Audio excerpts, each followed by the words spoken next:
Raka Wiradana sedang menatap layar laptopnya di sebuah kafe coworking space di kawasan Tebet, Jakarta Selatan. Sebagai jurnalis yang sudah membongkar kasus kejahatan digital dari pinjaman online ilegal sampai skandal biometrik lembaga pemerintah, hari ini ia mendapatkan email aneh. Judulnya, data 204 juta WNI bocor, bukan dari BPJS saja. Lampiran email itu berisi satu file teks dan sebuah link dark web. File teks itu hanya berisi nama-nama tabel, KTP, rekening tabungan, geotracking, dan yang paling menyeramkan VCD nasabah. Ia sudah terbiasa dengan ancaman hoax dan email palsu. Tapi ada satu hal yang membuat Raka tidak bisa menutup laptopnya. Nama dan nomor KTP miliknya tercantum dalam file itu. Lengkap dengan nomor rekening dan histori transaksi e-wallet miliknya.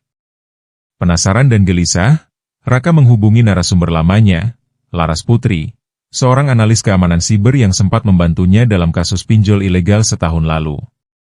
Kalau datamu sampai bocor begini, bisa jadi mereka bukan cuma nyolong dari sistem pemerintah. Rak, ujar Laras sambil membuka laptopnya dan memeriksa metadata file. Ini format dari data internal bank. Ini parah. Kecurigaan mereka mengarah pada satu hal. Adanya kebocoran data dari berbagai sumber yang kemudian disatukan dalam sebuah profil utuh warga negara, nama lengkap, alamat, nomor HP, sidik jari, rekam wajah, bahkan lokasi harian yang didapat dari aplikasi ojek online dan mobile banking. Raka mulai menelusuri asal-usul data itu. Ia masuk ke forum-forum darknet yang dikenal sebagai tempat jual beli data. Di sana, ia menemukan bahwa data WNI dijual dalam paket untuk para pengiklan luar negeri, penipu internasional, bahkan lembaga survei politik. Ada satu akun anonim bernama Orchid Mask yang menawarkan database 150 GB berisi informasi 204 juta penduduk Indonesia. Di deskripsi produknya tertulis, High Value National ID Set Verified with Biometric Financial Tagging Suitable for Eye Profiling, Political Targeting, and Synthetic Identity Generation. Direct from Southeast Asia. No interpolation. Laras yang diam sejak tadi akhirnya berkata pelan, ini lebih besar dari yang kamu kira. Ini bukan cuma kebocoran. Ini perdagangan.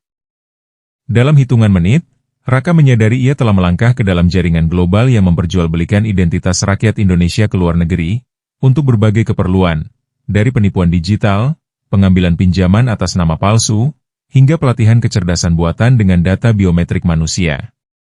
Saat ia mencoba melacak server yang digunakan oleh Orchid Mask, koneksi internetnya mendadak mati. Semua aplikasi tak bisa diakses. Beberapa menit kemudian, layar laptop Laras menampilkan pesan teks berwarna merah. Stop digging. Your IP is flagged. We know where you are. Laras menatap Raka dengan wajah pucat. Rak, mereka sudah tahu kita. Latar belakang gelap Jakarta malam itu tak pernah terasa sedingin ini bagi Raka. Apa yang ia pikir sekadar kebocoran kecil, ternyata adalah permukaan dari lautan gelap perdagangan identitas manusia modern. Dan kini ia masuk terlalu dalam. Hujan gerimis turun saat Raka dan Laras tiba di depan warnet tua yang nyaris tak terlihat dari jalan besar. Neon rusak di atas pintunya hanya memantulkan cahaya samar bertuliskan, Cyberspill, online 24 jam.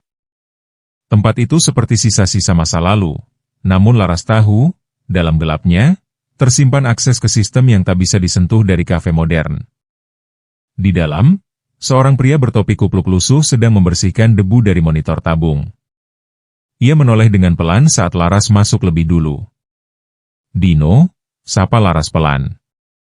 Kami butuh bantuanmu. Dino Rizaldi, salah satu nama yang dulu disegani di kalangan peretas Asia Tenggara. Ia pernah membobol jaringan ban nasional dan membuat kekacauan besar sebelum akhirnya menghilang dari radar. Tapi hari ini, ia kembali, bukan untuk menyerang, tapi membantu membuka mata. Tanpa banyak tanya, Dino membuka salah satu komputer tua dan mulai bekerja. Kode demi kode berlarian di layar. Setelah 2 jam memecahkan sandi dan menggunakan jalur anonim Tor serta SSH yang tersisa, Dino berhasil melacak sebagian trafik dari Orchid Mask. Ini bukan server random, gumamnya. Mereka pakai jalur sambungan dari data exchange node di Singapura. Beberapa rute lewat Korea, tapi pusat pengolahan datanya di sini. Ia menunjuk satu titik di layar, Jalan Sudirman, Jakarta. Laras menahan napas. Itu kawasan kantor pusat perusahaan telekomunikasi dan fintech. Raka menambahkan, dan Kementerian Digital. Dino mengangguk pelan. Kalau datamu lengkap seperti yang kalian bilang kemarin, ini bukan cuma pencurian. Ini, pengambilan terstruktur. Kayak voucher bocor dari dalam rumah sendiri. Mereka bertiga menelusuri pola-pola IP dan enkripsi. Raka mencocokkan nama-nama yang bocor dari database dengan akun bot media sosial yang dipakai untuk kampanye politik fiktif. Banyak akun itu pakai foto wajah WNI asli, yang diambil dari dokumen bocor. Dino kemudian menunjukkan satu folder misterius dari server, train_set_id_i_glb. Di dalamnya, ratusan ribu wajah warga Indonesia diproses ulang menggunakan teknik deep learning, dipakai untuk melatih model pengenalan wajah buatan perusahaan teknologi luar negeri. Wajah kita dipakai buat ngelatih mesin AI, RAG, kata Laras lirih. Tanpa izin. Tanpa tahu. Tanpa bayaran. Bahkan bisa dipakai untuk sistem pengawasan atau iklan digital di luar negeri.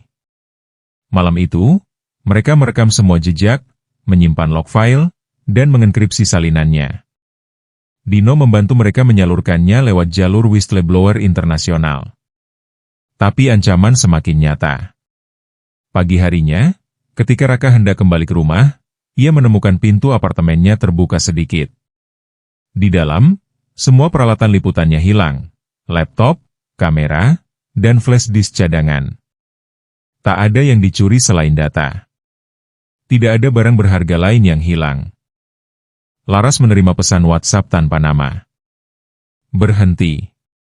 Kami bukan hanya tahu data kalian. Kami tahu kalian. Dino, yang selalu tenang, hanya berkata satu hal sebelum mereka berpisah. Kalau kalian benar-benar mau lanjut, kalian harus siap kehilangan lebih dari identitas. Ini bukan lagi soal data. Ini soal kendali. Orang berjudul Dijual tanpa izin, identitas 200 juta warga Indonesia di tangan dunia. Muncul di halaman depan media global, dari The Guardian, Der Spiegel, hingga The Jakarta Post. Ledakan besar terjadi. Pemerintah menyangkal, lalu membentuk tim investigasi. Beberapa pejabat dicopot. Tapi lebih dari itu, masyarakat mulai sadar, setiap aplikasi, setiap klik, dan setiap selfie yang mereka unggah, bisa saja telah menjadi komoditas tanpa mereka sadari. Raka kembali ke Jakarta diam-diam.